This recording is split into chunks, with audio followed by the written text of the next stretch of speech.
दंडवत हो.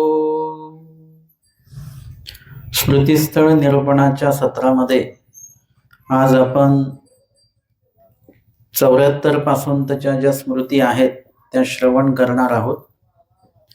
कवीश्वरी विजन प्रत्यागी उचित प्रशंसा. कवीश्वर भास हे विजन प्रत्यागी म्हणजे विजनाहून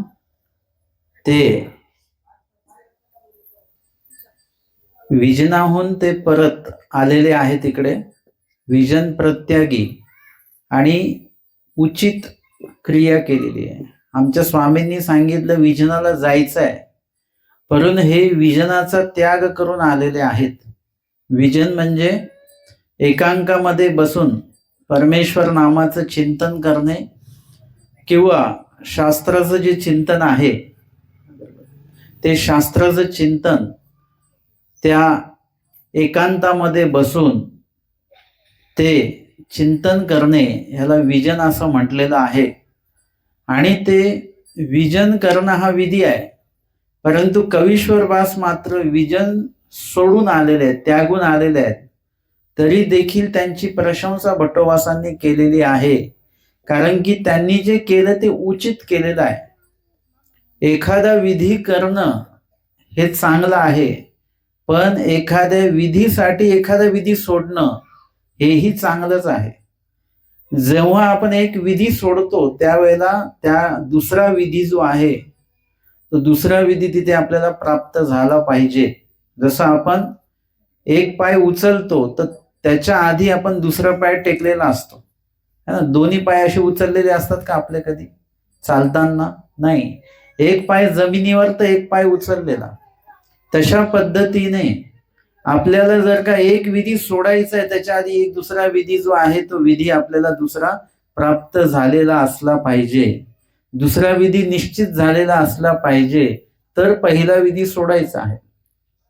जसं स्मरण करता करता जेव्हा भिक्षेला जायचं आहे तेव्हा बैठं स्मरण जे आहे ते विसर्जित होईल, त्याच्यानंतर भिक्षेला जाणं आहे, पण भिक्षेला जातानाही स्मरण सुरूच आहे. भिक्षेहून भिक्षाविधी संपूर्ण झाला म्हणजे आता मग भिक्षा मागायची नाही. 4-5 घरी भिक्षा मागितली, आता भिक्षाविधी संपन्न झाला तरी स्मरण हा विधी सुरूच आहे.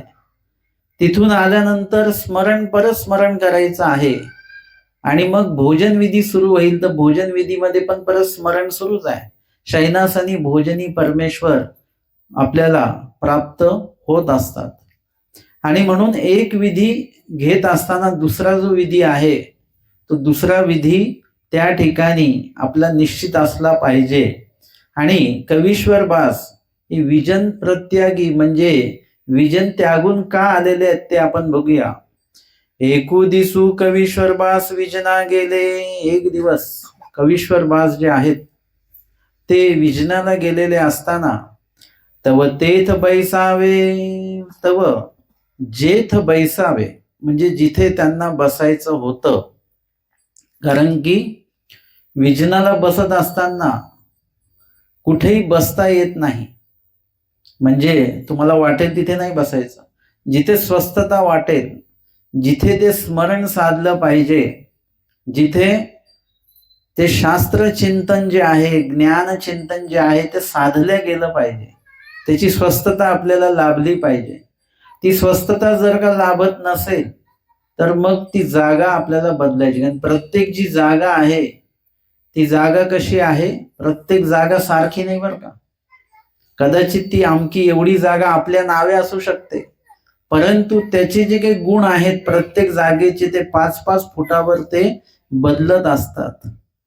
5 फुटामध्ये त्या जागेमध्ये तामस गुण असेल तर त्याच्या पलीकडचा सात्विक गुणाचा पट्टा असू शकतो 5 फुटाचा, त्याच्या पलीकडे राजस गुणाचा पट्टा असू शकतो. म्हणजे अशी ती जागा बदलत राहते. एखादी जागा मोठ्या प्रमाणामध्ये ती तामस असू शकते, कारण की त्या ठिकाणी जर का काही तामस क्रिया घडलेली असेल तर ती जागा पूर्ण अशी तामस असू शकणार आहे. एखादी जागा हिंसक असू शकते, ज्या ठिकाणी हिंसा घडलेली आहे तिथे हिंसा आणि तमगुण दोन्ही त्या ठिकाणी उपस्थित आहेत. एखादी जागा सात्विक असेल, तुम्ही मार्गात, आश्रमात, मंदिरात जर का गेलात, तर त्या ठिकाणी तुम्हाला सात्विकता अधिक प्रमाणामध्ये जाणवणार आहे. आणि मग एखादी जागा राजस मनोरंजनात्मक वगैरे असेल, अशा पद्धतीने जागा जशी बदलेल त्याप्रमाणे त्या जागेतले गुण बदलत असतात. आणि म्हणून आपल्याला एखाद्या जागेमध्ये सात्विकता जाणवते, एखाद्या जागेमध्ये तमतम जाणवते, चिडचिड होते तिथे गेल्यानंतर. घरी आल्यानंतर बरं वाटतं, असं वाटतं तिथे गेल्यानंतर खूप चिडचिड झाली. कधी घरी चिडचिड असते आपली, आणि पण एखाद्या निरूपण स्थळी गेलो, मंदिरात गेलो, आश्रमात गेलो की तिथे सात्विक वाटत असतं. म्हणजे अशा पद्धतीने ज्या जागा आहेत त्या जागेमध्ये ही गुणदायकता असते, राजस, तामस, सात्विक. आणि जसं ते आपण ती लीळा बघितली नाथोबासांची, की त्याच्यामध्ये त्यांनी त्या विशिष्ट जागेतनं जाताना त्यांना असं वाटलं की देवाचं सन्निधान सोडून निघून जावं, असं त्यांना झालेलं आहे. आणि त्यावर युधिष्ठिराची ती गोष्ट स्वामींनी बाईसांना सांगितली की कसं त्या जागेतनं जाताना श्रीकृष्ण महाराजांचंच ओकटं करावं, वाईट करावं, त्यांचा राज मुकुट जो आहे तो आपण घ्यावा, त्यांचं राज्य आपण घ्यावं, आणि ब्रिदाचा तोडरू म्हणजे पायामध्ये ज्या ज्या राजांना जिंकलं त्या राजांची प्रतिकृती बनवलेलं जे काही पायात घालण्याचा जो काही अलंकार आहे त्याच्यामध्ये तो घेऊन आपल्या पायात घालावा, म्हणजे ते सगळं श्रेय त्यांचं आपण घ्यावं असं त्यांना वाटलं. आणि मग थोडं पुढे गेल्यानंतर एकदम त्यांच्या मनामध्ये ते लक्षात आलं की आपण किती चुकीची कल्पना केली मगाशी. त्यांनी कृष्ण महाराजांचे पाय धरले आणि मग विचारलं की असं का झालं मला. तेव्हा स्वामी म्हणतात, ऐसी एकी भूमिका, म्हणजे एखादी भूमी अशी असते बरं का, ती जी भूमी होती ती रणभूमी होती. आणि रणभूमीमध्ये सगळे कशासाठी येतात? युद्धासाठी. पण युद्ध कशासाठी असतं? संपत्तीसाठी असतं, की हे तुमचं राज्य आम्हाला मिळालं पाहिजे म्हणून आम्ही युद्ध करायला आलेलो आहोत. आणि तिथे युद्ध करणाऱ्यांमध्ये प्रत्येकामध्ये हीच भावना असते की समोरच्याला हरवायचं, त्याचा मृत्यू म्हणजे त्याचा शिरच्छेद करायचा, त्याला काय करायचं, संपवायचं, आणि त्याच्याकडचं जे राज्य आहे ते आपल्याला घ्यायचं आहे. म्हणजे त्या भावनेतनं उतरलेले असतात. त्याच्यामुळे त्या जमिनीमध्ये ती भावना पेरल्या जातात. तिथे गेल्यानंतर कधी तसंच वाटणार, तिथे धर्म भावना जागृत होणार नाही. एखाद्या धार्मिक स्थळी गेल्यानंतर तिथे जे काही पेरले गेलेले धार्मिकता, सात्विकता, मग तिथे गेल्यावर तुम्हाला अजिबात असं काही वाद भांडणं करावे असं सुचणार नाही. वाटलं जरी तरी आपण म्हणू नाही, इथे नको, ते वाद भांडणं ते इथे नाही करायचे. म्हणजे ती जागा पवित्र आहे, त्याच्यामुळे विचार पवित्र होतात तेवढ्या वेळापुरतं. आपण सतत जर का पवित्र जागेमध्ये राहिलो, चांगल्या जागेमध्ये राहिलो, तर आपले विचार सतत चांगले राहतात. आणि आपल्याला हे कळलं पाहिजे की आपण ज्या जागेमध्ये गेलो ती जागा कशी आहे हे तुम्हाला संकेत कळाले पाहिजे. त्यासाठी तुम्ही काही संन्यासीच असले पाहिजे असं काही नाही. तुम्ही संवेदनशील असले पाहिजे की त्या जागेत गेल्यानंतर बरोबर आपल्याला लगेच लक्षात येतं की ही जागा कशी आहे. इथे थोडंसं थांबू वाटत नाही, इथे थोडं दडपण सारखं वाटतं. आम्ही एका घरी जायचो, तर तिथे त्या बिल्डिंग मध्ये गेल्यापासूनच सगळा काळोख आणि एकदम असं वेगळंच वाटायचं. त्या घरामध्ये पण गेल्यानंतर एकदम असं दडपण सारखं वाटायचं. मग तिथून बाहेर पडलं की मग एकदम मोकळं वाटायचं. असं प्रत्येक घरी होत नाही. एखादं घर असं झोपडीच असते, पण तिथे गेल्यानंतर प्रसन्नता वाटते, असं वाटतं कितीक वेळ तरी तिथे थांबावं. म्हणजे त्या जागेमध्ये सात्विकता आहे. म्हणजे त्यासाठी घर काय खूप मोठं आणि श्रीमंत असावं लागतं असं नाही. सात्विकता ही सगळ्याच ठिकाणी नसते. ज्या ठिकाणी ती टिकवलेली आहे त्या घरातले लोक तसे असावे लागतात, सात्विक असावे लागतात. सात्विक क्रिया करणारे, बोलणारे, सात्विक विचार करणारे लोक असावे लागतात. तेव्हा त्या जागेमध्ये ती सात्विकता पेरल्या जात असते. आणि म्हणून युधिष्ठिरांना सांगतात की ती जागा तशी आहे, चुकीची जागा आहे ती. आणि म्हणून त्या जागेतनं जाताना तुमच्या मनामध्ये अशा प्रकारचा विचार आला. आणि त्यांना जो गर्व होता की माझ्यासारखा भक्त कोणी नाही, सेवक कोणी नाही, ते त्यांचा गर्व त्या ठिकाणी हरल्या गेलेला आहे. म्हणजे हे लक्षात घ्यायचं की जागा बदलली की आपलं विचार बदलू शकतात. आपल्यामध्ये अहंकार येऊ द्यायचा नाही. मी खूप सात्विक आहे, मी खूप धार्मिक आहे. धार्मिक असा, सात्विक असा, पण त्याचा अहंकार येऊ देऊ नका. कारण की जर का जागा बदलली तर आपला तो सात्विकपणा, धार्मिकपणा जो आहे तो क्षणामध्ये शून्य होऊ शकतो बरं का. है ना. कधी कधी एकदम सात्विक माणूस असतो आणि कधी कधी त्याचा रुद्र अवतार बघायला मिळतो भांडणामध्ये. आपण म्हणतो एवढा सात्विक माणूस, पण का झाला असं? आणि त्याच्या समोर तसा व्यक्ती आला, तो भांडणारा व्यक्ती आला, तामस व्यक्ती आला. त्याच्यामुळे काय झालं की त्याचा जो तामस गुण आहे तो याच्याकडे आला. म्हणजे आपण त्याच्याशी प्रभावित झालो. जसं आपण शेकोटी करतो की नाही, आपण आगीमध्ये हात टाकतो का? नाही, आगीच्या बाजूला बसलेलो असतो. पण विशिष्ट वेळाने तुम्हाला तुमचा हात जो आहे असा तो एकदम उष्ण झाल्यासारखा वाटतो की तुम्ही हात असा बाजूला करून घेता. मगाशी आपणच तो हात अग्नीजवळ नेलेला आहे, आता आपणच हात तो अग्नीच्या बाजूला नेला का? तर अग्नी तिकडे लांब आहे तरी देखील तिचा जो काही शेक आहे, ऊब आहे, उष्णता आहे, ती आपल्या हातामध्ये आलेली आहे आणि आपला हात आता उष्ण वाटायला लागला आपल्याला. आपण हात बाजूला केल्यानंतर काय होतं, परत तो हात थंडीत आला की हळूहळू परत त्याची जी उष्णता असते ती कमी होऊन जात असते. म्हणजे अशा पद्धतीने ज्या व्यक्तीच्या, वस्तूच्या, पदार्थाच्या संपर्कात आपण जातो तशा प्रकारे आपली बुद्धी, आपली मानसिकता, आपले विचार आहेत ते तशा प्रकारे होतात. आपण वागायला तसं लागतो है ना. आपण म्हणतो हा लहान मुलाबद्दल, हा आत्ताच असं करायला लागला, हा त्या मुलांमध्ये खेळायला जातो ना तेव्हापासून ही सवय लागली त्याला. आधी चांगला होता, म्हणजे लागली संगत, ती जशी संगत आहे तसे गुण त्याच्यामध्ये निर्माण होतात. हे फक्त लहान मुलांमध्ये होत नाही, हे सर्वांमध्ये होतं, मोठ्यांमध्ये पण होतं आणि छोट्यांमध्ये पण होतं. आणि म्हणून ती जी जागा आहे त्या जागेच्या अनुरूप आपल्याला, आपला विषय काय चालू आहे की आपल्याला हे संकेत कळाले पाहिजेत, ती जागा कळाली पाहिजे, त्या जागेतले गुणधर्म आपल्याला कळाले पाहिजेत आणि त्या अनुसार मग आपण तिथे थांबायचं की नाही थांबायचं बरोबर आपण ठरवतो. आणि म्हणून इथे एक दिवशी काय झालेलं आहे की कवीश्वर बास विजना गेले. रोजचं सकाळचं आपला जो काही विधिविधान आहे, देवपूजा, वंदन वगैरे, दंडवत इत्यादी सर्व विधी झाला. मार्गामध्ये अशी पद्धत आहे, सकाळचा तो अभ्यास घेतला श्री गुरुजींकडनं की मग आपलं काही उदक, नाश्ता वगैरे काय असेल तो घेऊन मग आपलं पोथी, पुस्तक घेऊन विजनाला जायचं, म्हणजे रानामध्ये जायचं, शेतात जायचं आणि एखाद्या झाडाखाली म्हणा वगैरे त्या ठिकाणी आपण बसून विजन करायचं.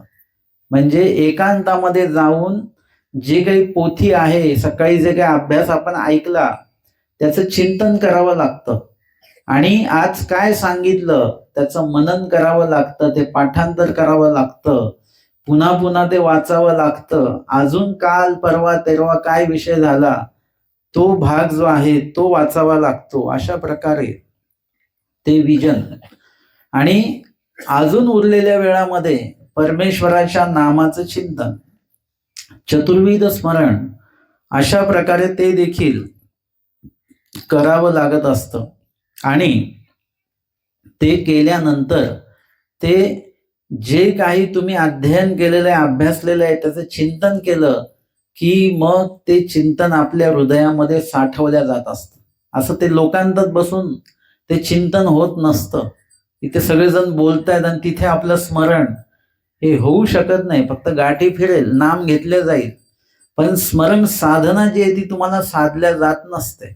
त्यासाठी तुम्हाला एकांक जो काही ठिकाण आहे तिथे बसूनच ती ध्यान साधना तुम्हाला करावी लागणार आहे. आणि हे विजनाला एक दिवशी गेलेले असताना तव जेथ बैसावे तेथ मुंगियाची हारी आली, ज्या ठिकाणी बसावं ती जागा निश्चित झालेली आहे, त्या जागेमध्ये बसावं, तिथेच मुंग्या निघालेल्या आहेत भरपूर.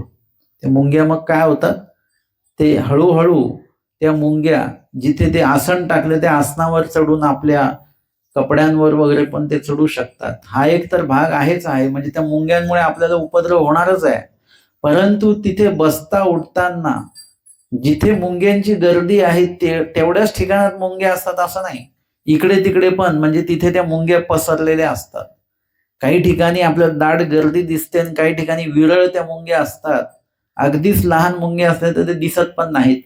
मग तिथे काय होणार, आपण तिथे बसलो तर मुंग्यांचा आपल्याला त्रास होणार तो वेगळा, पण आपल्यामुळे जो मुंग्यांना त्रास होणार आहे, आपण तिथे बसल्यामुळे आपल्याला लक्षात येतं की आपण जर का तिथे पट्टी टाकली तर तिथे खावा तयार होते ना.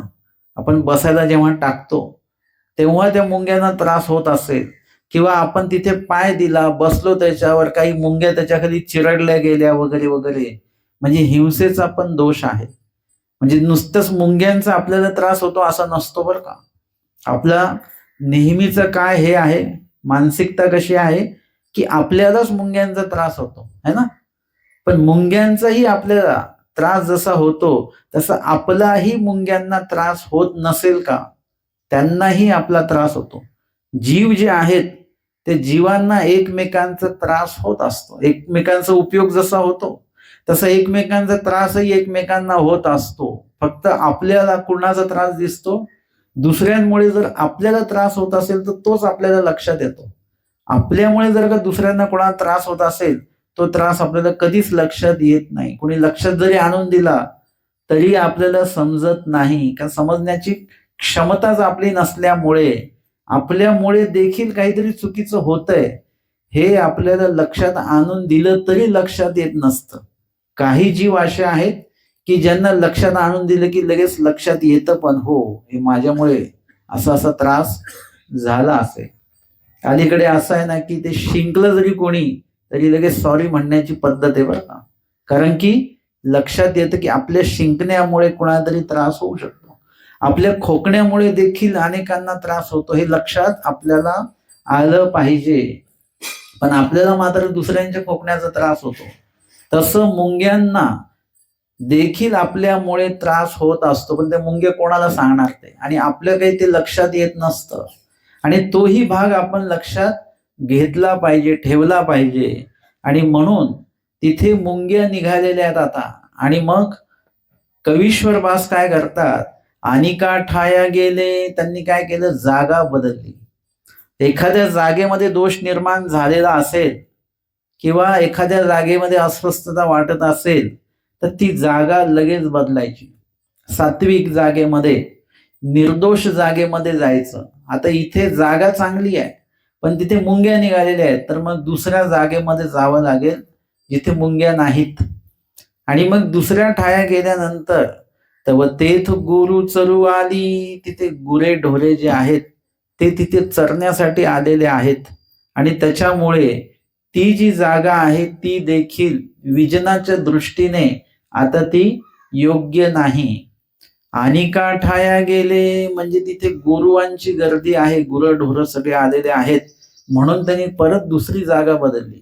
म्हणजे पहिल्या जागेवर आल्यानंतर मुंग्या निघाल्या म्हणून ती जागा बदलली, दुसऱ्या जागेवर आले. आणि त्या ठिकाणी मग गुरुवे आल्यानंतर परत ती जागा बदलली, आता तिसऱ्या जागेवर आले. तेथ सत्वा नाहीयेची, आता ती जागा व्यवस्थित आहे, बसण्याच्या दृष्टीने व्यवस्थित आहे, परंतु सात्विक नाहीये ती जागा, ती राजस तामस जागा आहे.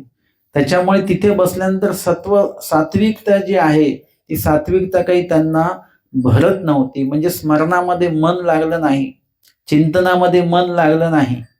याच्यामध्ये कधी कधी जागेचा दोष असतो की ती जागा बरोबर नसल्यामुळे तुमच्या लक्षात येत असेल की तुम्हाला जसं घरी स्मरण करता, तुमच्या दृष्टीने ते स्मरण करता तुम्ही, आम्ही रोज स्मरण करतो, पण ते स्मरण साधतं की नाही साधतं हे तुम्हाला माहिती नाहीये. मग तुम्ही जेव्हा केव्हा मार्गात किंवा स्थानाजवळ जाता त्यावेळेला तिथे छान स्मरण होतं 2-3 दिवस, आणि तुम्ही म्हणता की घरच्यापेक्षा इथे स्मरण चांगलं होतंय बरं का. मग तुम्हाला कळायला लागतं की अरे म्हणजे इथलं स्मरण खूप छान होत आहे, म्हणजे ती जागा वेगळी आहे. आता तुमची घरची जागा वेगळी आहे, तुमची घरची जागा राजस तामस आहे, तिथे सतत काही ना काही प्रापंचिक सर्व कार्य, बोलणं चालणं सगळं तेच चालतं. धार्मिक कार्याचं बोलणं क्रिया ही तुमच्या घरामध्ये कमी प्रमाणामध्ये चालते. एक पर्टिक्युलर जो वेळ असतो तेवढ्या वेळातच देवधर्माच्या नावाखाली आपण काहीतरी करत असतो, त्याला आपण देवधर्म करतो असं म्हणतो.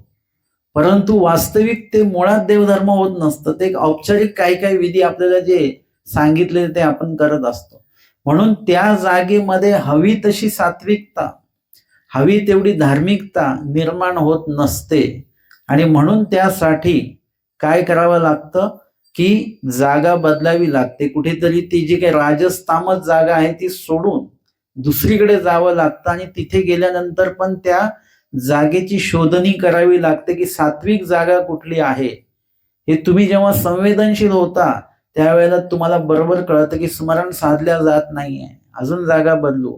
आणि मग एखाद्या दुसरी जागेमध्ये गेल्यानंतर स्मरण साधलं जातं की आपण म्हणतो तिथे बसल्यानंतर माझं खूप छान स्मरण झालं, आणि इथे बसल्यानंतर ते स्मरण होत नाही बरोबर. ती जागेमध्ये सात्विकता आहे किंवा तामसता आहे, त्याच्यामुळे हा फरक पडतो. आणि त्या जागेमध्ये बसल्यानंतर सत्व नाहीयेची म्हणजे कवीश्वर बासांना सात्विकताच भरली नाही. मग विजन न पळे, आणि मग विजन साधलं नाही. त्यांना ज्या उद्दिष्टाने गेलेले होते की विजन करावं, तर सत्व न आल्यामुळे विजन देखील त्या ठिकाणी साधलं गेलं नाही. म्हणून बिढारा आले, आणि मग मुक्कामाच्या ठिकाणी आले, मठामध्ये आले, आश्रमात आले. आणि आले तर समोर काय होते, तेव्हा अभ्यागत आले, आणि तेवढ्यामध्ये काही अभ्यागत आले म्हणजे काही साधू मंडळी आटनादिक्रमे जाणारे ते तिथे मार्गामध्ये आलेले होते. आता जर का कवीश्वरबास विजनालाच बसले असते तर कुणाला माहिती ते कुठे विजनाला गेलेत काय वगैरे. आणि इकडे तर अभ्यागत आले, त्यांची मार्गामध्ये अभ्यागत वृत्ती झाली असती, सेवादास्य त्यांचं झालं असतं आणि ते निघून पण गेले असते, यांची त्यांची भेट झाली नसती. परंतु यांची त्यांची भेट व्हायची होती, आणि म्हणून ते काही अडथळे जे निर्माण झाले विजनामध्ये. म्हणजे एक विधी अभ्यागतांचा भेटकाळ विधी साधायचा होता, म्हणून विजन विधीमध्ये अडथळे आलेले आहेत. पण विजन विधीमध्ये अडथळे आले याचा अर्थ नुकसान नाही झालं, उलट धुना लाभ त्याच्यामध्ये झालेला आहे की अभ्यागत भेटले, त्यांची सेवा झाली, श्रमनिवृत्ती त्यांची केल्या गेली, त्यानंतर काहीतरी धर्मवार्ता वगैरे जे काय होणं आहे ते, म्हणजे इत्यादी प्रकारे उलट अधिक प्रमाणामध्ये दुप्पट त्यांना त्या दिवशी लाभ झालेला आहे. एखाद्या दिवशी आपलं बैठ स्मरण जे आहे ते साधलं जाणार नाही, पण त्याऐवजी काहीतरी कुठल्या तरी अधिकरणांची सेवा असेल किंवा काहीतरी धर्मवार्ता त्यावेळेला असेल ती आपल्याला प्राप्त झाली, म्हणजे त्या ठिकाणी तो विधी जो आहे तो विधी प्राप्त झाला. म्हणजे मी मगाशी सांगितल्याप्रमाणे एक विधी जरी होत नसेल परंतु तो दिवस व्यर्थाने गेला, दुसरा विधी झाला पाहिजे काही ना काही. जसं आपल्याला भूक लागते तर काही ना काही आपण हे जरी नाही भेटलं तरी ते तरी का होईना आपण खातोच, नाही काय मिळालं पाणी का होईना आपण पितोच, म्हणजे आपण पोट रिकामा ठेवत नाही. तसं आपली क्रिया जी आहे ती आपण रिकामीने गेली पाहिजे, व्यर्थ नाही गेली पाहिजे. त्याच्यामध्ये काही ना काही विधी जो आहे तो विधी आपल्याकडनं साधला गेला पाहिजे. आणि म्हणून इथे सांगतात की तेथ सत्वा नाहीयेची मग विजन न पळे, म्हणून बिढारा आले तर अभ्यागत आले असते, तिथे अभ्यागत आलेले आहेत. आणि एका दृष्टीने बघितलं तर कुठेतरी परमेश्वराचंच ते सहाय्य आहे, विजन साधलं नाही हे परमेश्वराचं सहाय्य. या मागे देखील कधी कधी ते असतं ना की ते म्हणतात की मला वमन झालं, डॉक्टर म्हणतात बरं झालं. उलटी होणं हे काही वाईट नसतं, कधी कधी चांगलं असतं की पोटातलं जे काय असेल घाण वगैरे ते निघून गेलेली आहे. सर्दी होते ना, सर्दी होणं चांगलं की वाईट? अनेकांना ते वाईट वाटतं. कोणाला वाईट वाटतं माहिती आहे? ज्याला झाली सर्दी त्याला वाईट वाटतं, उगाचच झाली सर्दी. पण मुळात सर्दी होणं हे चांगलं असतं. म्हणजे काही काही आजार आपल्याला होणं, वार्षिक आजार असतात ना, ते वर्षातनं एकदा येतात, ते होणं एका दृष्टीने चांगलं असतं, परंतु त्याला त्या दृष्टीने बघता आलं पाहिजे. तसं कधी कधी साह्य होत नाही हे सुद्धा चांगलं असतं, त्याच्यामध्ये साह्य असतं, साह्य न होण्यामागे साह्य असतं. म्हणजे त्याच्यामध्ये सांगितलं की आम्ही निघालो पण आम्हाला गाडीच मिळाली नाही. आम्ही कितीतरी वेळ उभं होतो, बस आलीच नाही, बस आलीच नाही. आम्ही स्नान करायलाच निघालो होतो, साह्यच नाही झालं. म्हणून काय झालं की आपण रद्द केलं जाण्याचं आणि घराकडे येताना साधू दिसले. अरे आज म्हणजे तिथे स्थानाकडे जाणं का नाही झालं याच्यामध्ये साह्य झालं नाही, बस भेटली नाही तर, परंतु बस नाही भेटली हे एक प्रकारचं साह्यच झालं, कारण की साधू आलेले आहेत. मग त्या दृष्टीने विचार आपण केला पाहिजे की तो विधी आपल्याकडनं सुटला, कारण की हा विधी आपल्याला घडायचा होता आणि त्या साधूंना आपण घरी घेऊन आलो, काही आगत स्वागत त्यांचं केलं, धर्मवार्ता काहीतरी केली त्यांनी.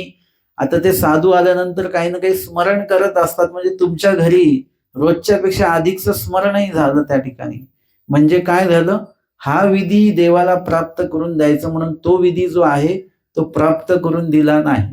जसं ते असतं ना की एरवी आपण नाश्ता करतो आणि दुपारी जेवतो पण पुरणपोळीचं जेवण असेल तर मग त्या दिवशी नाश्ता करतो का आपण? त्या दिवशी नाही, आज पुरणपोळी खायची, त्याचं काही वेगळाच बेत असतो पुरणपोळीचा. मग त्या दिवशी आपण नाश्ता करत नाही, कारण की 2 पुरणपोळ्या जास्त खायच्या आहेत. म्हणजे काय झालं, नाश्ता न करणं, एरवी जर का नाश्ता नाही भेटला तर ते वाईट, परंतु आज आवर्जून आपण तो नाश्ता जो आहे तो रद्द करतो, हे चांगल्यासाठी करत असतो. एखादी गोष्ट आपण स्वीकारतो हे चांगल्यासाठी, पण त्यागतो हे देखील कधी कधी चांगल्यासाठी असतं. आणि म्हणून चांगला याच्याही पेक्षा मोठा विधी साधायचा असेल, म्हणून हा जो आदला विधी आहे तो आपल्याकडनं घडत नाहीये हे लक्षात घ्यायचं. परंतु हे पण लक्षात घ्या की एक विधी साधत नाही तर त्याऐवजी दुसरा विधी भेटला पाहिजे, साधला पाहिजे. नाहीतर हा पण विधी नाही आणि तो पण विधी नाही असं होता कामा नये. मग इथे अभ्यागते आली म्हणजे ते अभ्यागते येणार होती म्हणूनच ते साह्य आहे. आणि म्हणून हे आपल्याला हे संकेत पण लक्षात आले पाहिजेत की अदृष्टाचं म्हणजे परमेश्वराचा हेतू काय आहे. एखादी क्रिया करताना ती क्रिया सात्विकपणे घडते काय, सहजपणे घडते काय आपल्याकडनं, की अडथळे येऊन राहिलेले आहेत, किती अडथळे येत आहेत, कसे अडथळे येत आहेत, किंवा ते विधी साधण्याची काही संधी आहे की नाही आहे, हे काही गोष्टी अशा लक्षात आल्या पाहिजेत.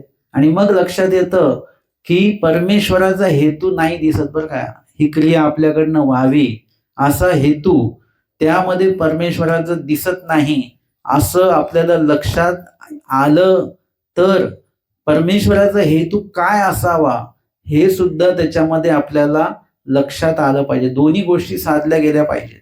चिंतन जो प्रकार आहे ते चिंतनामध्ये तुमची बुद्धी चांगली होत राहते, त्याच्यामध्ये प्रगती होते.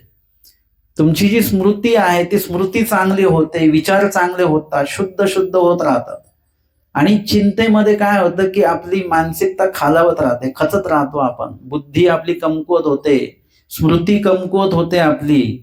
आणि म्हणून इथे चिंतनामध्ये आपण असलो पाहिजे. आचार्य कवीश्वर भासांनी देखील चिंतन केलेलं आहे की इथे अडथळा आला, आता पुढे गेलो तिथे पण अडथळा आला, आता परत एखाद्या ठिकाणी बसलो आपण तर तिथे पण सत्व भरत नाहीये.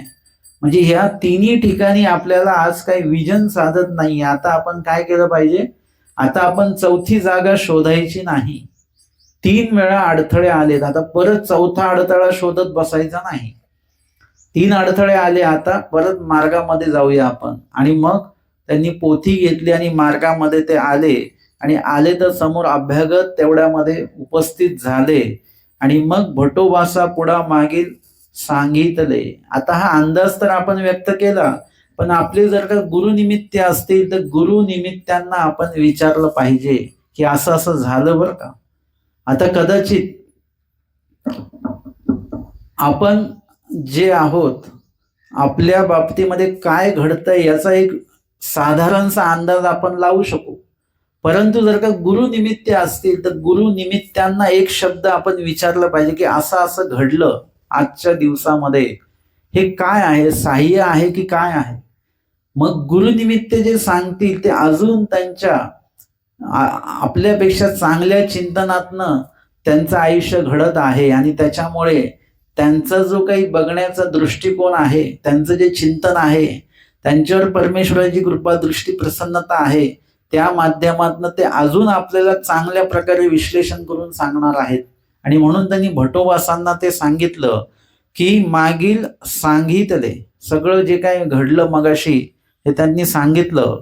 भटोबासी ऐकले, भटोबासांनी ते सगळं लक्ष देऊन ऐकलं आणि मग म्हणितले आले ती हे उचित स्फुरले, म्हणजे हे अडथळा आला हा बरोबर आहे, पण तुम्ही परत मार्गात निघून आलात, विजन स्थळाहून परत मठामध्ये आलात, हे कसं केलं, हे उचित स्फुरले, म्हणजे त्यांना देखील ते स्फुरलं की मार्गात यावं. आपण असतो तर अजून 4थी जागा, 5वी जागा, 6वी जागा असं करत राहिलो असतो आणि मग कुठेच विजन साधत नाही. मग आपण काय केलं असतं, एखाद्या ठिकाणी झोपून घेतलं असतं, जाऊ दे आजचा दिवस असाच चाललेला आहे, उद्या बघू अभ्यासाचं काहीतरी.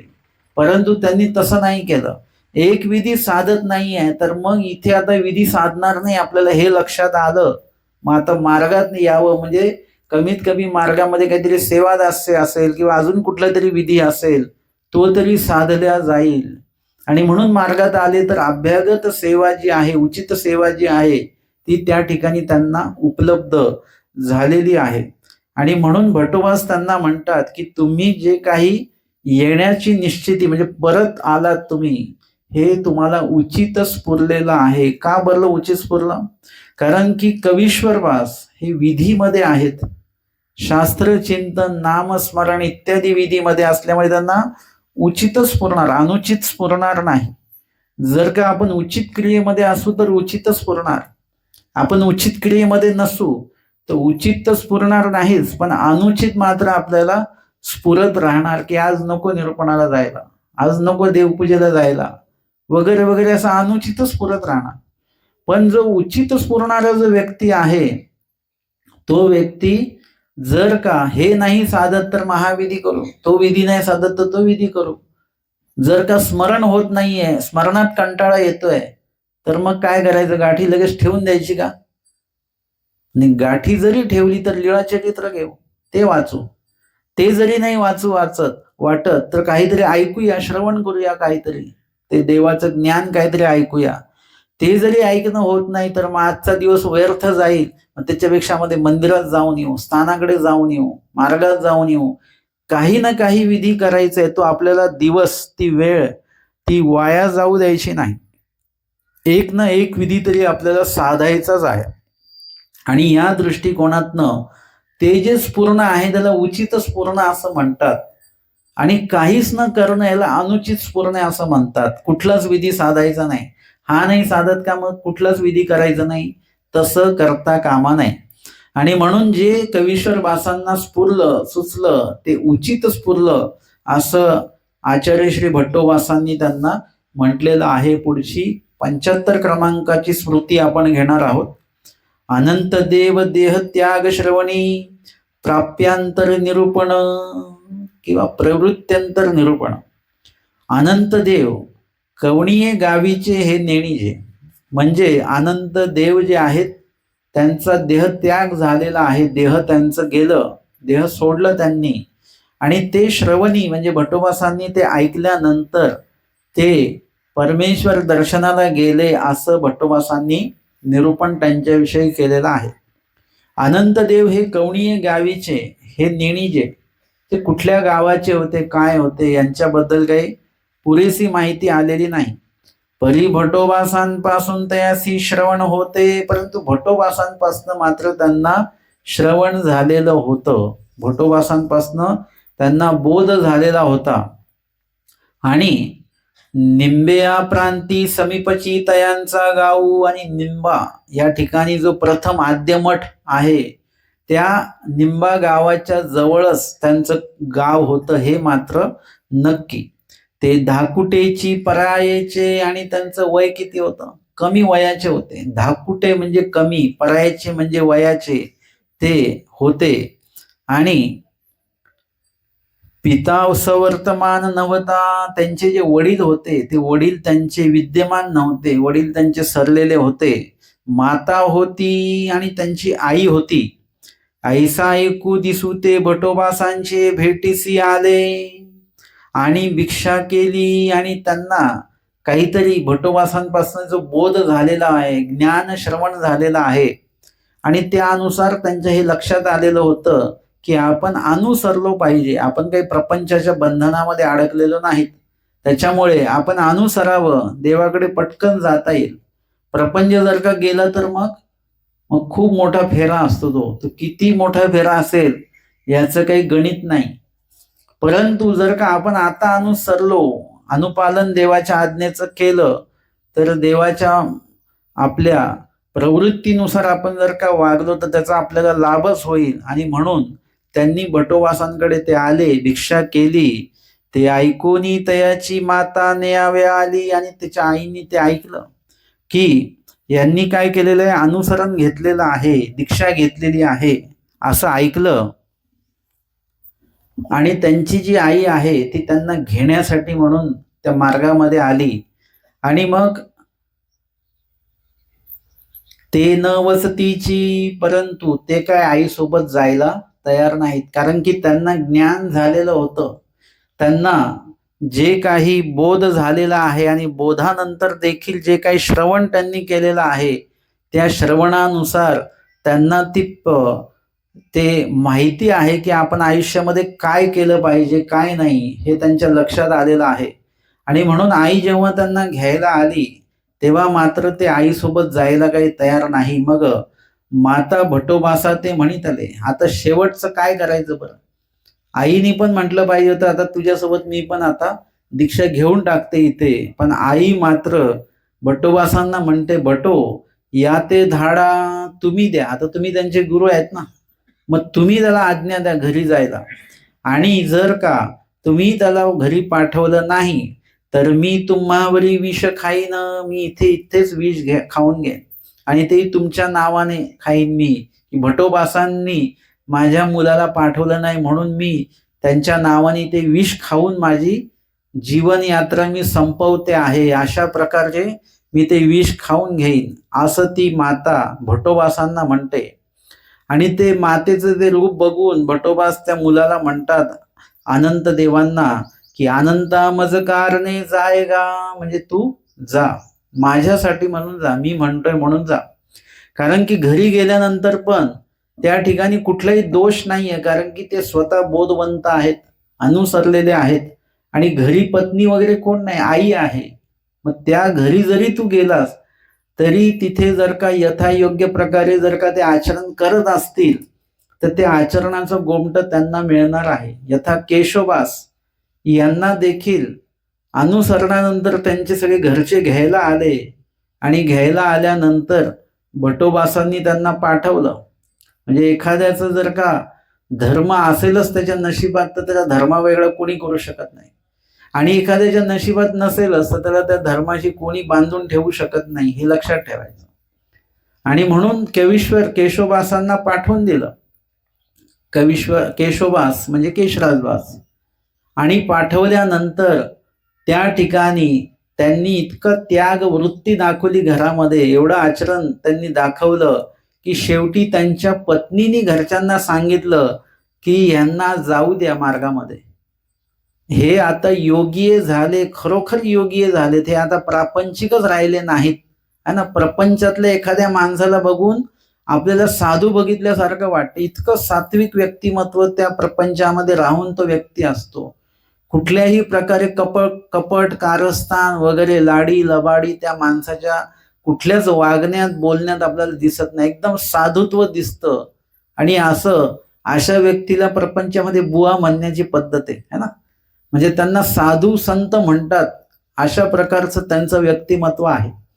आणि म्हणून इथे जे केशवदास जे आहेत ते केशवदास यांना त्यांच्या पत्नीनीच ते काय म्हणतात त्याला एक पावती देऊन टाकली की हे योगीय झालेले आहेत, हे जर का इथे राहिले तर या गोष्टीचं मलाच पाप लागेल, यांना इथे प्रपंचात जर का परत खेचून आणलं तर त्यांच्या स्मरणामध्ये वगैरे विधीमध्ये जो काही अडथळा येतो त्या अडथळ्याचा दोष मलाच लागेल, आणि म्हणून यांना जाऊ द्या असं म्हटलं. आणि ते आले घरी. ते घरी जे आलेले होते ते परत त्यांना सर्व मार्गात जाण्यासाठी घरच्यांनी त्यांना आज्ञा दिलेली, परवानगी दिलेली आहे. आणि ते भट्टोबासांकडे आल्यानंतर भट्टोबासांना त्यांनी सर्व सांगितलं आणि ते भट्टोबास त्यांच्याविषयी म्हणतात, माझा शुक योगींद्र किंगा. म्हणजे एक तो शुक योगींद्र जो आहे, शुकदेव, ते कसे होते, बाल ब्रह्मचारी होते. एकदम ब्रह्मचारित्वाचं त्यांनी चांगलं अनुपालन केलेलं होतं. तसं अनुपालन तुम्ही केलं आणि म्हणून तुम्ही त्यांच्यासारखेच आहात, अशा प्रकारे त्यांची स्तुती भट्टोबासांनी केलेली आहे. आणि म्हणून ज्याचं धर्म आचरण आहे, तो किती दोष व्यक्तींमध्ये जरी गेला तरी तो त्याचा धर्म सोडत नाही. अन्यवार्ता करणाऱ्या व्यक्तीमध्ये जरी तो जीव गेला तरी तो धर्मवार्ताच करणार किंवा अन्यवार्ता तरी करणार नाही म्हणजे नाहीच. एखादा जो व्यक्ती कितीही दोषवंत व्यक्तीत गेला तरी त्याचं स्मरण मात्र सुटणार नाही. म्हणजे त्या विधिविधाना वेगळं त्या व्यक्तीला कोणीही करू शकत नाही. आणि म्हणून इथे अनंत देव जे आहेत, त्या अनंत देवांचा अधिकार काय आहे हा कुठेतरी भट्टोबासांच्या लक्षात आलेला आहे, की त्यांचा जो काही उठणं, बसणं, वागणं, बोलणं, हे जे काय आहे, ओला गुण जो आहे, हे सगळं भट्टोबासांच्या उपलक्षात आलं. आणि म्हणून हे कुठे जरी गेले तरी हे यांचा धर्म सोडणार नाहीत, हे कुठेतरी भट्टोबासांना माहीत असल्यामुळे त्या ठिकाणी भट्टोबास त्यांना सांगतात की तू माझ्यासाठी म्हणून जा. कारण आईला समजवता येत नाही, सांगता येत नाही. अज्ञान असेल आणि ज्ञान नसेल तर त्या व्यक्तीला तुम्ही समजून नाही सांगू शकत. जो समजदार व्यक्ती आहे त्यालाच तुम्ही फक्त समजावून सांगू शकता. आणि हे पण लक्षात घ्या, शिक्षण आणि निरक्षर याच्यावरून काही ठरत नसतं. एखादा शिक्षण झालेला व्यक्ती असतो, त्याला तुम्ही काही समजून सांगितलं त्याला समजत नाही. एखादा निरक्षर व्यक्ती आहे पण त्याला मात्र समजून सांगितलं की त्याला लगेच समजतं. म्हणजे समजणे न समजणे हे साक्षर निरक्षरतेशी संबंधित नाही. तिथे समजूतदारपणा हा सगळ्यात मोठा गुण आहे. तो गुण असणं खूप गरजेचं आहे. आणि म्हणून आईला ही गोष्ट नाही समजवता येत आता, पण तुम्हाला मात्र समजते आहे. म्हणून असं करा, तुम्ही जा आणि राहणार कोणासोबत आहे, आईसोबतच तुम्ही राहणार आहात, तर तिथे तुमचा देव धर्म स्मरण विधान तुम्ही त्या ठिकाणी करा. अशा प्रकारची आज्ञा भट्टोबासांनी त्यांना दिलेली आहे. आणि मग ते भट्टोबासांच्या आज्ञेमुळे अनंत देव जे आहेत ते आपल्या गावाला गेलेले आहेत. आणि गावाला गेल्यानंतर तव तया ज्वरू आला, एक दिवशी त्यांना काय झालेलं आहे की ताप आलेला आहे. आणि ताप आल्यानंतर अनेक उपाय ते आईने केले, परंतु त्यांना एवढा ताप आलेला होता की त्या तापातनं आता बाहेर पडणं हे काही ते लक्षणं दिसेनात. जसं पैठणला असताना आमच्या स्वामींच्या भेटीला एक माता आणि तिची लहान मुलगी आलेले आहेत. आणि त्यांचा नित्यक्रम होता की एखाद्या नदीच्या, ते पूर्ण जी गंगा आहे तिच्या घाटावर आंघोळ करायची, स्नान करायचं आणि रोज एका नवीन मंदिरामध्ये जायचं. आज स्नान करायला जातानाच त्यांनी स्वामींना बघितलेलं आहे. आणि त्या मुलीची जी लहान पोरगी आहे तिच्यासोबत ती मुलगी वेधल्या गेली. आणि येताना आता स्नान करून आल्यानंतर आता कुठल्या मंदिरात जायचं, स्वामी ज्या मंदिरात होते त्या मुलीने सांगितलं आज या मंदिरात आपण जाऊया. आणि गेल्यानंतर आतमध्ये ती आई जी आहे ते मंदिराच्या मूर्त्या वगैरे ते बघण्यामध्ये व्यस्त राहिली, पण मुलगी लहान मात्र ती वेधल्या गेली. आणि ती स्वामींकडे जाऊन बसली आणि एकटक स्वामींना ती बघते. मुलगी एकदम लहान आहे, परंतु तिचा वेद, तिचा संस्कार जो आहे तो आईपेक्षा खूप चांगला आहे.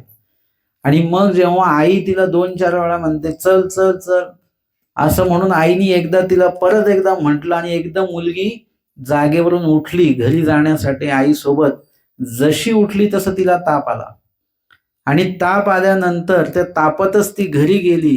आणि घरी गेल्यानंतर ताप तो वाढत गेला. आधी आईनी सगळे उपाय केलेले आहेत तरी देखील तिचा ताप कमी व्हायचं नाव घेत नाही, वाढतच चालला.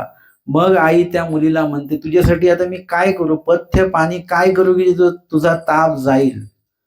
आता ती मुलगी म्हणते काहीच पथ्य पाणी करू नको, ते आपण भोगनारायणी जे सकाळी जे साधू पुरुष बघितले, ईश्वर पुरुष बघितले त्यांना घेऊन ये, त्यांना तू जर घेऊन आलीस तर माझा ताप जाईल. आणि लगेच आई जाते, स्वामींना विनंती करून घेऊन येते. आणि स्वामींना पाहिल्यानंतरच तिचा ताप कमी कमी व्हायला लागतो. स्वामींना मर्दना मादने देते, त्यामध्ये तिचा ताप निघून जातो. स्वामींचा उच्छिष्ट प्रसाद खाल्ल्यानंतर जो आहे तोही ताप तिचा निघून जातो.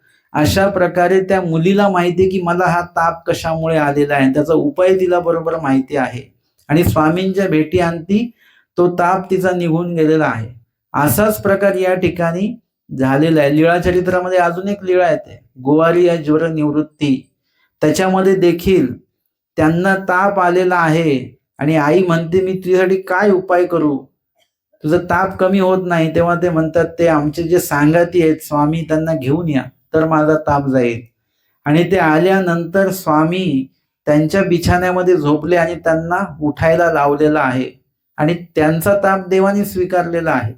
3 दिवस स्वामींना तो ताप होता, त्यांचा ताप, आणि तो व्यक्ती जो आहे तो पोरगा चांगला झाला. नंतर काही स्वामींना ते जाऊ देईना, जेव्हा स्वामी निघाले तिथून तेव्हा जाऊ देत ना स्वामींना, एवढी आवडी त्यांना संचरलेली होती. अशा प्रकारे हा अजून एक ताप आणि भटोबासांना आलेला ताप जो स्वामींच्या सेवा दास्यामुळेच तो ताप त्यांचा निघून गेलेला आहे. आणि सादाईसांच्या मातेला एक ताप आलेला होता किंवा त्यांचा जो ताप आहे तोही स्वामी भेटायला आले आणि स्वामींकडनं त्यांनी प्रसाद मागितलं की आपला उच्छिष्ट प्रसाद मला पाठवा, हेच माझ्यासाठी औषध पथ्य असणार. आणि ते म्हणतात जर का स्वामी मला भेटायला येत असतील तर असा ताप मला नेहमी आला पाहिजे. आपण देवाकडे विडा काय ठेवतो, आम्हाला कधीच ताप नाही आला पाहिजे. आणि ते काय म्हणतात, देव जर का भेटायला येणार असतील तर असा ताप मला नेहमी आला पाहिजे की ज्या तापामध्ये आम्हाला देव भेटणार आहेत. आणि हा एक ताप त्याच्यामध्ये आलेला आहे. अशा प्रकारे लीळा चरित्रामध्ये हे असे काही ताप बघायला मिळतात ज्याच्यामध्ये स्वामी भेटल्यानंतर त्यांच्या त्या तापाचं निरसन झालेलं आहे. एक सन्निताप आपल्याला बघायला मिळू दृष्टांतामध्ये, तोही आपण त्याच्यामध्ये बघितलेला आहे. आणि या चरित्रामध्ये अजून स्मृतीस्थळामध्ये आकाईसाचे रामदेव हे सुद्धा जेव्हा आटणाला निघाले त्यांना ताप आलेला आहे आणि भटोबास त्यांना जेव्हा भेटतात तेव्हा त्यांचं अंग पूर्ण उष्ण लागतं. तेव्हा ते म्हणतात अरे तुला ताप आलेला आहे, आता ताप आलेला आहे तर तू आटणाला जाऊ नको. तेव्हा ते म्हणतात की तुम्ही सांगितलं ते ऐकू की देवाने सांगितलं ते ऐकू. मग भटोबास म्हणतात की तू देवाने सांगितलेलंच ऐक. आणि मग ते आटणाला जातात आणि आटणीच मग त्यांचं देह जे आहे ते देहावसान त्यांचं होतं. अशाच प्रकारे अनंत देवांच्या बाबतीमध्ये देखील त्यांना देखील ज्वर आलेला आहे, ताप आलेला आहे. आणि सगळे उपाय करून झाल्यानंतर आई म्हणते त्या मुलाला, बा अनंता वाचसी, तू वाचशील की नाही वाचशील, कारण की ताप कमी व्हायचं नाव घेत नाही, वाढतच चाललाय, कुठला औषध उपचार उपयोगी पडत नाही. आणि त्याची आई म्हणते अरे तू वाचशील की नाही वाचशील. तेव्हा ते काय म्हणतात आईला, जैसे भटोबासा ते म्हटले, धाडा ना तरी मी विष खाईन, तैसेची काळासी म्हणशील तरी वाचेन. ते म्हणतात मी वाचेन, पण भटोबासांना तू म्हटली होतीस ना की याला पाठवा नाही तर मी विष खाईन, तसं तू या तापाला पण म्हण आता की तू माझ्या मुलाच्या अंगातनं निघून जा नाही तर मी विष खाईन. असं जर का म्हणशील तर माझा ताप जाईल. आता शक्य आहे का ते शक्य नाही. एरवी कोणी जर का अनुसरण घेतंय तर ते आपल्याला पटत नाही, आणि तो जर का सरला तर तुमच्या काही हातात आहे का. एखाद्याचं अनुसरण तुम्ही थांबवू शकता, पण एखाद्याचं मरण किंवा मृत्यू थांबवू शकतो का आपण, नाही थांबवता येत. म्हणून कुणी जर का अनुसरण घेता येतं त्यांना घेऊ दे, त्यांना त्याच्यामध्ये अडथळा आणू नका. जर का ते यथायोग्य प्रकारे सगळं जमून येत असेल तरची गोष्ट. आणि जर का त्याच व्यक्तीला मृत्यू येतोय मग आता आपण काय करू शकतो का, काहीच करता येत नाही, त्या मृत्यूला नाही थांबवता येत. तशा पद्धतीने या ठिकाणी त्यांनी अनुसरणाच्या बाबतीमध्ये तर भटोबासांना म्हटलं की मी विष खाऊन घेईन, तुम्ही जर का नाही पाठवलं. आता त्या मुलांनी तो मुद्दा आईला सांगितला. आता ह्या काळाला पण तसंच म्हण तू की असं माझ्यासाठी तू थांब, माझ्या मुलाला नेऊ नकोस, मी तर जाणारच आहे, पण त्या काळाला तू सांग की मीच विष खाईन जर का तू माझ्या मुलाला नेलं तर. मग बघूया काळ ते मला थांबवतं की नाही थांबवतं. आणि आईच्या लक्षात आलं की मुलगा काय म्हणतोय, तैसेची तेही देह ठेविले. आणि मग त्या तापामध्येच काय झालेलं आहे की त्यांचा तो ताप काही कमी झाला नाही, त्या तापामध्येच त्यांचं देहावसान झालेलं आहे, देह सोडलेला आहे. तरुण मुलगा आहे आणि त्यांनी अनुसरलं म्हणून आई नाराज झाली, परंतु आता सरल्यानंतर आईच्या हातात आहे का त्या मुलाला वाचवणं वगैरे? काहीच करू शकली नाही आई. ते भटोबासी ऐकिले आणि भटोबासांच्या कानावर ते पडलेलं आहे की अशा अशा प्रकारे यांचं देहावसान झालं. आणि मग भटोबास म्हणतात भक्तजनांना, अनंतासारिका शिष्य जाये, म्हणजे अनंतासारखा, अनंत देव जे आहेत ते इतके उत्तम शिष्य आहेत, एक तर तरुण वयातले आहेतच, परंतु त्यांचा जो काही त्याग आहे, त्यांचं समर्पण इतकं महत्वाचं, इतकं मोठं आहे की असं जर का योग्य असलेला शिष्य जर का गेला तर अनेक गुरु तरी पोटी सुरी सोये, म्हणजे स्वतःचा घात करून घेईल, इतका चांगला शिष्य आहे. अनेक गुरु म्हणजे कर्मराटीचे, ज्यांना ज्ञान नाही आत्मघात गेल्यानंतर काय होतं हे ज्यांना ज्ञान नाही, ते गुरु काय करतील, पोटी सुरी सोवून घेतील स्वतःच्याच, म्हणजे स्वतःचा घात करून घेतील. एवढा चांगला शिष्य आहे. एरवी कोण कोणासाठी मरतं का? भले ते 8 दिवस नाही 12 महिने रडतील, परंतु कुणी कुणामुळे आपला जीव घालवत नाही बरं का. एरवी रडण्यातनं त्यांचा किती जीव आहे हे आपण लक्षात घेत असतो, परंतु सगळेजण जगतात माहिती आहे का. जेवढे कुणी रडतात कुणीतरी गेल्यामुळे, तेवढे सगळेजण कुणी मरत नाही. त्यातलं रडून रडून कोणी मरतं का? बेशुद्ध होऊन कोणी मरतं का? एकदम ऐकून कोणी मरतं का? काही कोणाला होत नाही. फक्त रडण्यापुरते आपण मर्यादित असतो. परंतु या ठिकाणी मात्र अनंत देव जे आहेत ते इतके चांगले शिष्य आहेत की त्यांच्यासाठी एखाद्याचा जीव देखील जाऊ शकतो, इतक्या चांगल्या प्रकारचे ते शिष्य होते. आणि जर का नाही गेला तर एखादे गुरु स्वतःचं अपयश मानून घेतील की याचा चांगला शिष्य हा गेला, असं स्वतःचं अपयश मानून घेतील. आणि म्हणून एवढे चांगले शिष्य आहेत हे सांगण्याचं उद्दिष्ट त्यामध्ये भटोबासांचं आहे. माझेनी निमित्ते गेला, म्हणजे माझ्या निमित्ताने हा गेला. अजून चांगलं जर का मी त्याच्या मागे उभा राहिलो असतो तर कदाचित तो अजून जगला असता. मी त्याला जाऊ दिलं नसतं कदाचित तर तो अजून जगला असता.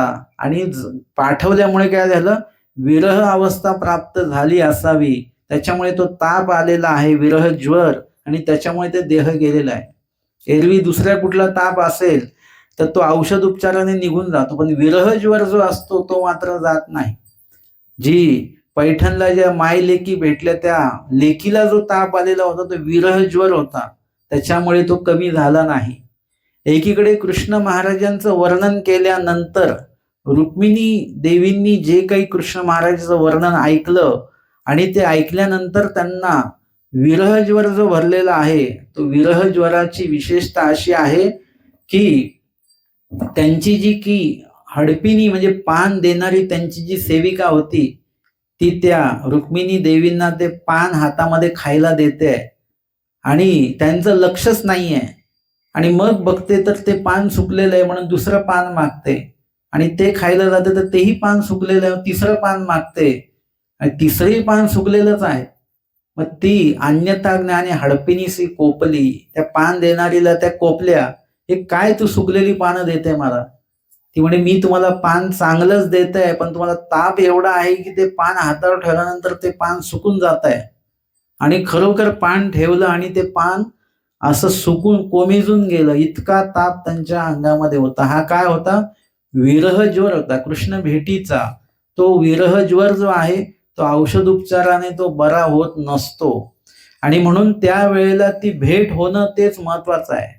आणि कदाचित जर का आनंद देवांना जाऊ दिलं नसतं तर त्यांनी अजून आचरण केलं असतं, स्मरण केलं असतं, विधिविधान केले असते. परंतु मी सुद्धा आईला थोडं समजवलं असतं वगैरे आणि त्यांना इथेच ठेवून घेतलं असतं वगैरे तर ते अजून जगले असते.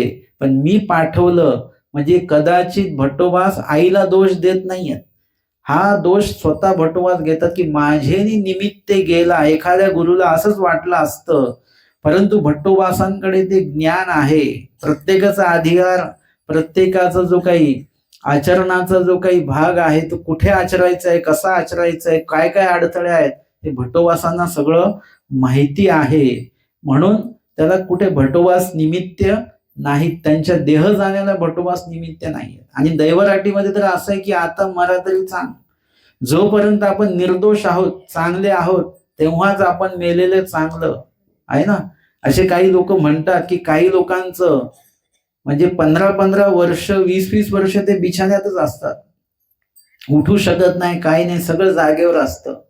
असं बघून काही लोक काय म्हणतात, देवा आम्हाला लवकर घेऊन जा, अशी काही अवस्था आम्हाला नको येऊ द्या. म्हणजे लवकर गेलेलं चांगलं अशा अवस्थेपेक्षा आता मरा तरी चांग. कधी देह निर्दोष आहे, ज्ञान असेल तर काय बघितलं जातं, जोपर्यंत आपलं आचरण निर्दोष आहे, शुद्ध आहे, पवित्र आहे, तेव्हाच आपण सरलो पाहिजे, जेव्हा आपलं नाव लौकिक आहे. जर का आपलं आचरण गेलं, सगळं गेलं, नाव लौकिक गेलं आणि मग मरण्यात काय अर्थ आहे. ज्यावेळी आपण प्रगती पथावर आहोत तेव्हाच आपण निवृत्त झालो पाहिजे या देहातनं, तेव्हाच सगळं काही योग्य ठरणार आहे. आणि म्हणून त्या ठिकाणी आचार्य भटोबासांनाही दुःख झालं त्यांच्या जाण्याचं. तर एकी भटोबासा ते पुसले, कुणीतरी भटोबासांना विचारलं तयासी काही होईल, म्हणजे त्यांना काय होईल बरं, आता पुढे त्यांची काय गती असणार आहे. भटोबासी म्हटले ते पुरुष होऊन जन्मती, म्हणजे ते पुरुष होऊन जन्मतात, नरक फळाला ते जाणार नाही, कारण अनुसरलेले आहेत. त्याच्यामुळे अनुसरल्यासी देवत्व त्रियंचत्व, देवता फळानी नरक फळाला जाणे नाही, पुरुष होऊन जन्मतील, म्हणजे क्रिया अपूर्णत्वाचा एक देह त्यांना मिळेल. त्यांच्याकडनं जे काय अपुऱ्या क्रिया विधी राहिले असतील ते विधी त्यांच्याकडनं त्या ठिकाणी करून घेतल्या जातील. ईश्वर दर्शन होईल आणि मग पुनःसंबंधी जन्म होतील, आणि मग ईश्वर दर्शन त्या पुनःसंबंधाच्या देहामध्ये त्यांना परमेश्वराचं जे दर्शन आहे ते त्यांना होईल. ऐसे निरूपिले, ऐसे निर्वचिले, म्हणजे अशा प्रकारचे त्यांच्याबद्दलचं निर्वच आहे, म्हणजे निश्चयात्मक जे बोलणं आहे त्यांच्याबद्दलचं ते आचार्य भटोबासांनी सांगितलेलं आहे भक्तजनांना. अशा प्रकारे आजच्या सत्रामध्ये आपण या ठिकाणी 74 आणि 75 अशा 2 क्रमांकांच्या स्मृती यावर श्रवण आणि चिंतन केलेलं आहे. दंडवत हो.